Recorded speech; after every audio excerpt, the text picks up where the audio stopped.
Major Joe McCormick was a true American hero. He was a committed family man, a father of 4. He joined the 145th Air Wing in 2005.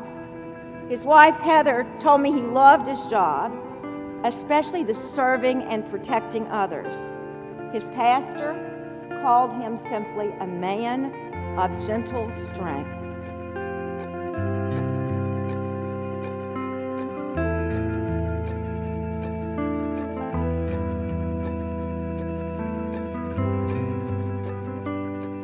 As I looked in my Bible yesterday for an appropriate verse for the words of comfort, I turned once again to Revelations 14:13, and I quote, "And I heard a voice from heaven saying, 'Write this, blessed are the dead who die in the Lord from now on.'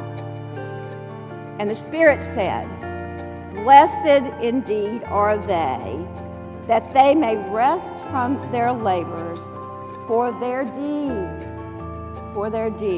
shall always follow them.'" Their deeds follow them.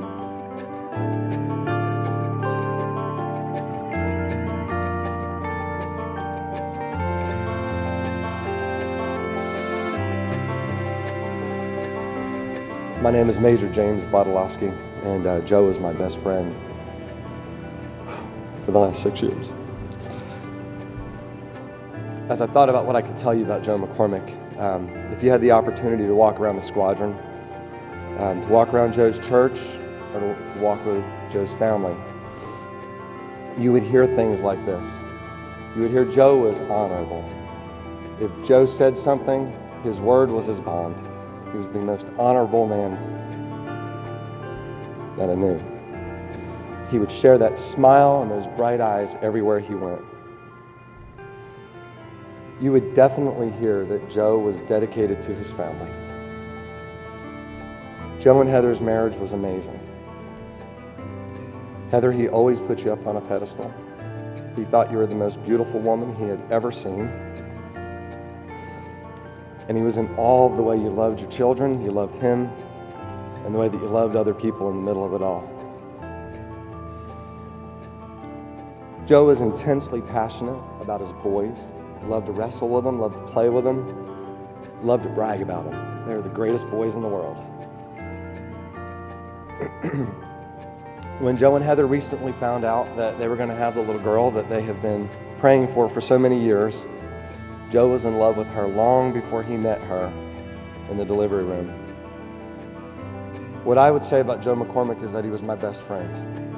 3 months ago, we suffered a very devastating loss in our squadron.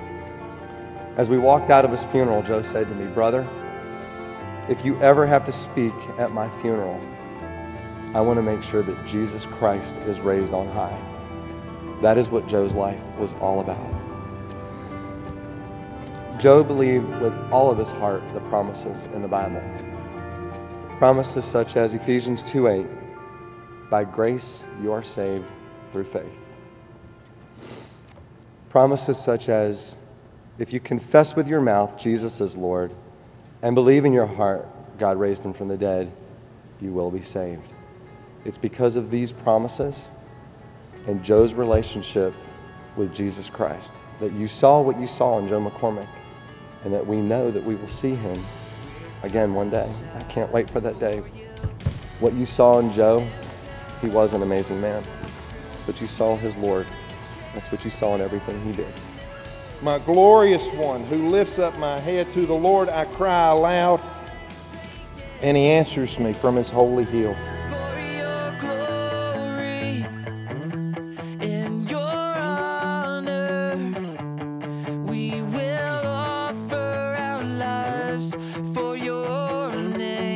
Cry out to him.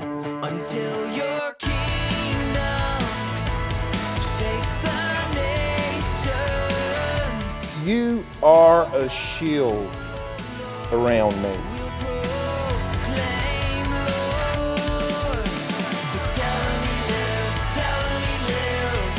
He is massively in love with each and every one of you. By calling out to him, he responds. And he brings you peace, and he brings you comfort. Sing, tell him he lives, tell him he lives. The day is dawning.